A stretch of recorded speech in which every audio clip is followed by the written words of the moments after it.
On Friday, the leaders of South Korea and the United States will hold their first summit since Mr. Joe Biden took office as president in January this year.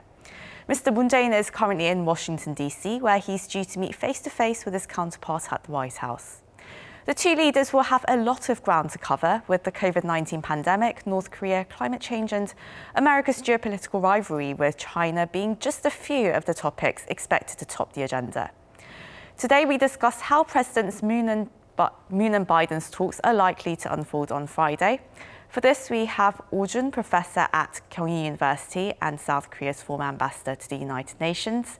Thank you. It's lovely to have you on. And we also have Mr. Evans J.R. Revere, former Principal Deputy Assistant Secretary of State for East Asian and Pacific Affairs. Thank you for joining us. Thank you for having me. It's great to be here. Well, we have this exciting summit that's coming up today, US time. And Ambassador Oh, now the US has been seeking to strengthen its alliances in the Asia-Pacific region amid its competition with China. And many expect Mr. Biden to push for South Korea to join the Quad alliance in his summit with Moon. Meanwhile, on our side, many South Koreans are hoping that this meeting is going to produce some sort of vaccine swap agreement where Korea could borrow some of America's surplus supplies. So just how important is this for President Moon? And do you think the two presidents could meet in the middle? Well, to be sure, those two issues, the Quad and vaccines, are certainly important and will be high on the agenda of the summit.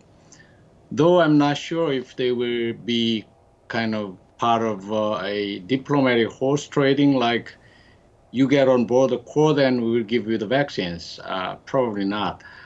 But you know, if we look at them one by one, as much as the Quad is at the center of the United States Indo-Pacific strategy, South Korea cannot afford to remain reticent about it. So there are already some talks about South Korea's possible participation in working groups of the Quad, if not an outright membership. I think the two leaders will probably come up with a kind of formula for South Korea to work with the Quad. And for South Korea, securing enough vaccines is also a critical issue. And as such, I think the two leaders will also work out a way for the United States to be of help to South Korea on this issue, including a possible vaccine swap agreement, as you mentioned. Right, so both topics are rather tricky to work around. And well, Mr. Revere, now, in terms of joining the Quad alliance, there's been a lot of questions around it because South Korea is still quite scarred by its experience in 2016 when the country stood by the US and adopted the THAAD anti-missile defense system. Then it faced economically devastating consequences from China. Do you think this time around Mr. Biden might provide any economic reassurances or some form of vaccine agreement even? Well, I think the issue that you just raised, Korea's experience with the THAAD, the most important lesson to draw from that is actually the opposite one of the one that you just suggested. I think the lesson to be learned was that China was trying to dictate to the Republic of Korea how it should defend itself against North Korean incoming missiles. And China was attempting to tread, quite frankly, on South Korean sovereignty. And so, if anything, the lesson to be learned from this is that Korea needs to remember who its friends are, and Korea needs to remember what China has done to it in the past and how inappropriate that was. On the vaccine issue needs to be treated independently, separately, as a humanitarian issue, as a pandemic response issue. There are things that the United States can do to help Korea, and I think the United States will. There are things that Korea can do working with the United States to help the international community. And there is, of course, one component of the things that the Quad is doing is cooperating on dealing with the pandemic and cooperating on vaccines.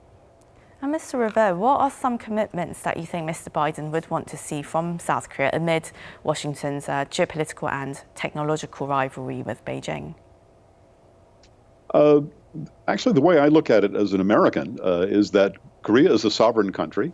Korea shares values with the United States and the members of the Quad. It has legitimate security concerns in the Asia-Pacific region. It wants a free and open Indo-Pacific region, and so it's up to Korea to decide what it can do, what it can contribute to the Quad process. And as my colleague Ambassador Oh just suggested, I think there are ways for Korea to participate in a number of the subcomponents, if you will, of the Quad and Quad Plus program. Whether that be in the area of health and pandemic response, in the security area, there are possibly things that could be done. There's also, I think, a strategic interest that Korea has, as I mentioned earlier, in a free and open Indo-Pacific. And so there may be things that Korea can do there. And then there's also the technology security area and the production of semiconductors and having a safe and secure process for producing sensitive technologies. And as a technology leader, I think Korea is in a very good position to make a contribution there as well.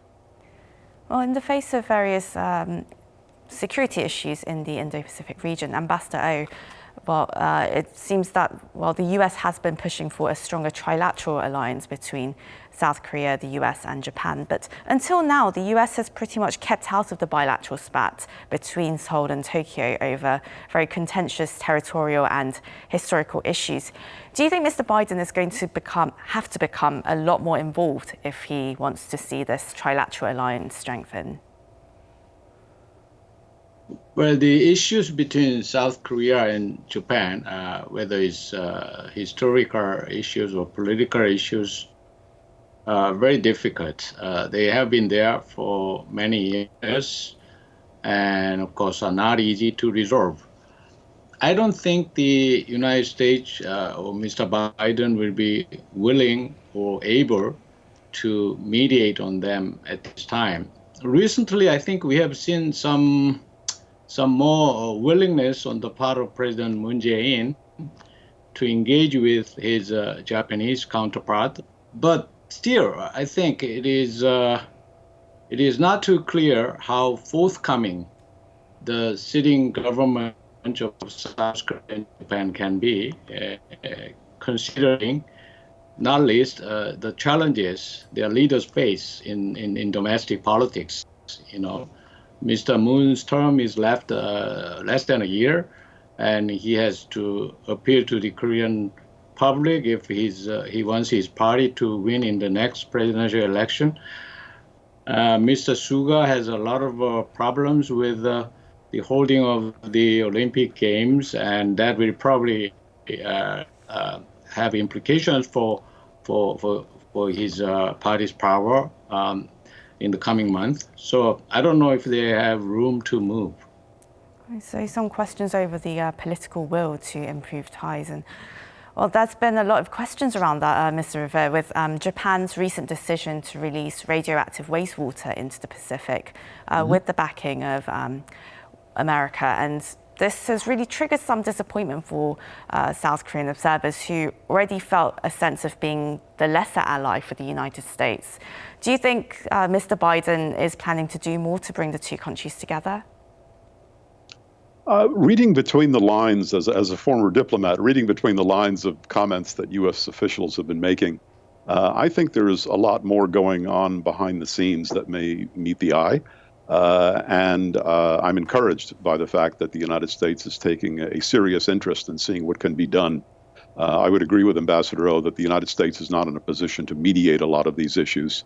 But I think there is lots of encouragement, lots of ideas being shared between and among key players in Washington, Tokyo, and Seoul about how to strengthen, how to build up and move forward in the area of trilateral cooperation.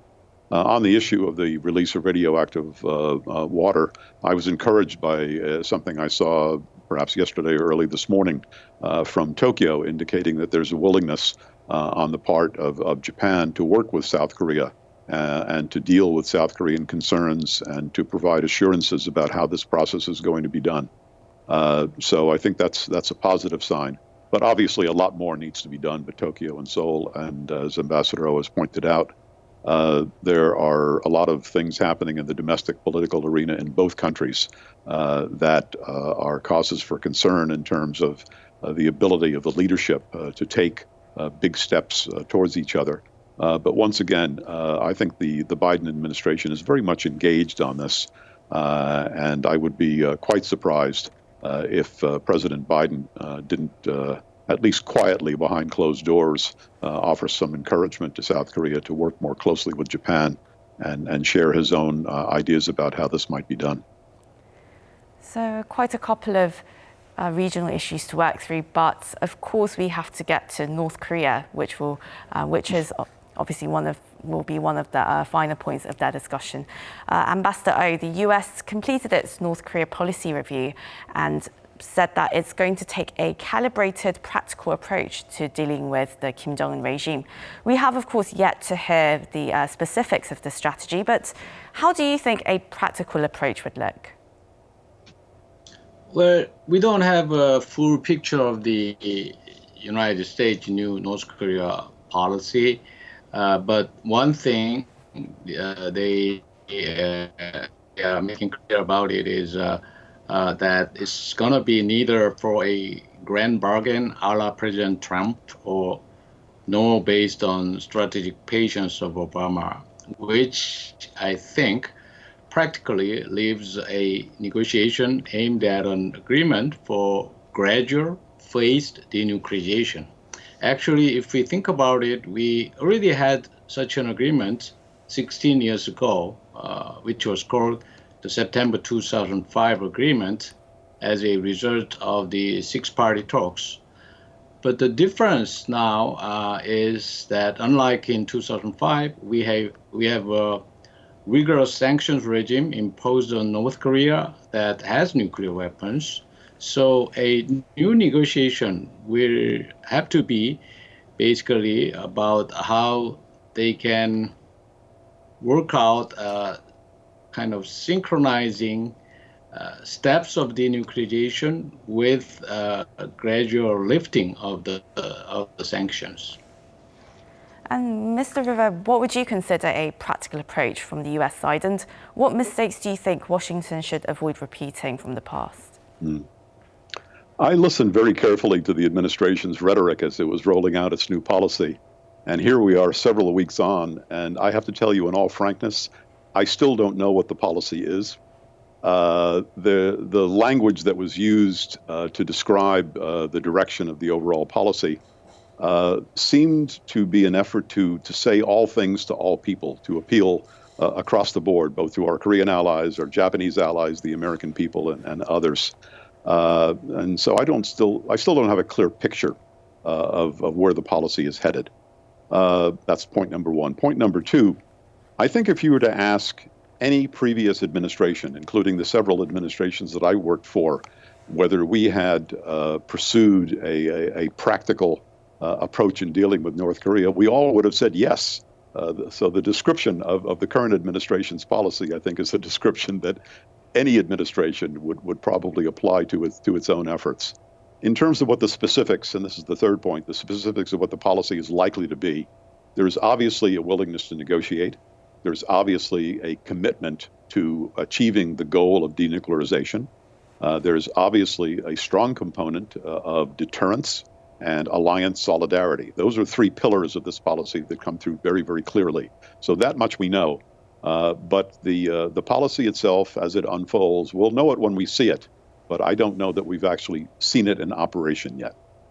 Well, hopefully we'll hear more concrete details in the days or weeks to come. But, well, Ambassador, let's hope so.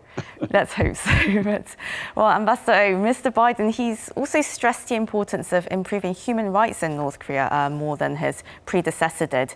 How do you think the regime's going to respond to that? Do you see any possibility of progress? Even if one believes that the Biden administration is not a season 2 of the Obama administration, on the issue of human rights in North Korea, I think we will probably see a replay of what happened during President Obama's time. the Security Council debate on North Korea human rights issue that started in 2014, I think, did not take place by chance. The people in the Obama administration that time were very devoted to promoting human rights in the world, and they chose North Korea to build up their efforts and bring the issue to the forefront.